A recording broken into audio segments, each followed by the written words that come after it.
Hi everyone, I'm Sarita, your one and only sci-fi diva. I am so excited to talk to you about today's episode. I'm talking about the 100. If you don't know what the 100 is about, let me give you a little quick recap. Okay, it's about a group of kids that are from space and they get sent to Earth. Got it? They think nobody's still here on Earth. People are still on Earth. Wars happen. People die. A lot more people die. Very few people survive. I mean, think of when Game of Thrones first started coming out, and here you are thinking Ned Stark's going to be like the hero of the show, and he's going to live. And then the first death they kill, like one of the major deaths, is they kill Ned Stark. You're thinking, oh my God, the show can't go on without him. But to me, that show proves that every character is dispensable, and the 100 followed suit. Okay, so our main character Clark, she thinks she's on Earth alone right now, finds someone, a little girl, who turns out to be a 10-year-old psycho killer, or so she thinks. Over time, through the love of art, the little girl and Clark bond. 5-6 years later, they're still together. It's just Clark and the little girl. Bam, they see a prison ship coming down from space, because Clark's got binoculars, so she sees the ship. She's like, oh snap. Hide. Gives the girl a gun to protect herself. The girl ends up trying to shoot the gun off to protect herself from these prisoners. It doesn't go so well. Clark ends up trying to jump in, save the day. But the little girl ends up shooting the one guy, all right? The guy that was going to kill her. Now, before Clark goes and is about to kill the other guy, the girl's like, wait. I think he's a good guy. And then Clark says one of the best lines of the episode.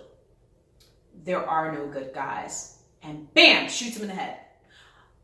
Clark, I think they call her like the death woman. Like everywhere she goes, people die. No shade. I'm sorry, Clark, but Clark is a survivor.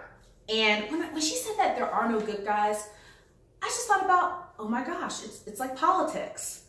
There are no good guys. Whether you're pro-Trump or anti-Trump or pro-Kanye at this point or anti-Kanye, anytime politics are involved, it seems like there are no good guys anymore. So I said, man, when Clark said that did the writers know that this was going to be going on? Something subconscious there. Maybe that's just me reading into it a little bit. Okay. Let's talk about one of the next episodes, because there was only one pivotal thing out the first episode of season 5 was Clark killing that guy in that line. My opinion. I'm sorry. Everything else I could have done without. Next episode, here we go. Jaha. Okay, Jaha is played by Isaiah Washington. And because of some alleged homophobic comments that Isaiah Washington had said over during Grey's Anatomy. Yep, I'm bringing Grey's. Hello to the Grey's Anatomy fans out there. I'm not one of them. I'm sorry. Don't hate me. But he got kicked off that show, allegedly. And here he is on a CW show, The 100. All right. His character was annoying all the seasons. All the seasons, I did not care about Jaha. I'm sorry. I wanted him to die, like, all the time. Even when he was trying to do the right thing, he was just always one step just off. So he finally dies. And I'm sorry. I was good with it. I was very good with it. Then you go with Clark's mom, Abby, and Kane. Who cares about Kane? Let's just talk about Abby. Here goes Abby telling Kane, the only reason you saved me from this whole radioactive and we're in this bunker situation, the only reason you saved me is because you love me. And here go Kane, well, that's not true. She's like, well, he's like, I saved you because you're a doctor. And she goes, well, if that's true, then how come when we're up in space and I did something wrong, you're ready to float me, which means send me out to space to die. And he didn't have anything to say. It's like before you get married, right? It's like, oh, they're saying all these things and all these things. And after you get married, it's like, wait a minute, you don't like pancakes? I love you. I love you.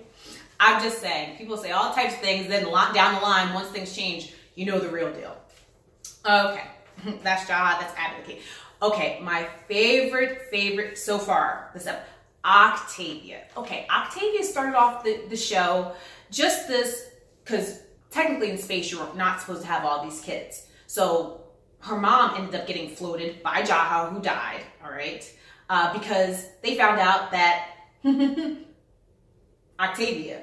Octavia's mom had two kids, Octavia and Bellamy. But who cares about Bellamy? That's her brother. So, he just came in and showed me these pancakes because now he's eating pancakes again. That's kind of funny. I'm keeping this in here. Anyway, so Octavia has had the best overall character arc. First, Octavia starts off as this bad girl who's like trying to hook up with different guys and trying to be cute.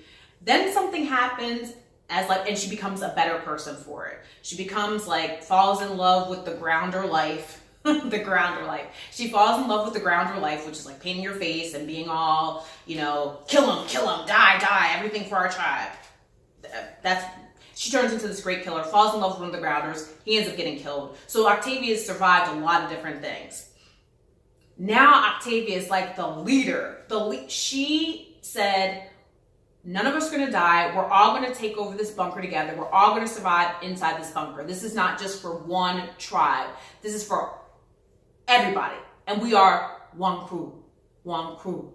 Which really, it sounds like, I was like, what is she saying? I think one crew, but she calls it one crew. We are one crew. We are not tribes. We are one crew here trapped inside this bunker underground trying to survive for the next 5 or 6 years without having to resort to eating each other like cannibals.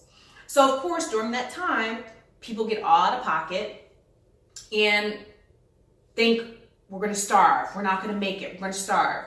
So people start turning against each other. Then Octavia has to go all blood sport ninja warrior on everybody, on a lot of people to prove that I won the conclave, which is some type of battle that the grounders, basically I killed everybody. One-on-one individual combat. Nobody can touch me with the sword. Sword on sword, you can't touch me. And that's how they do it to determine a lot of things. And my girl wound up slicing and dicing. We are one crew. You choose. We are one crew. You choose. She killed 10 people in a row. And I'm not all for the guts and the murder, but these people were trying to kill other innocent people. So, Octavia, you did the right thing, girl. You did the right thing.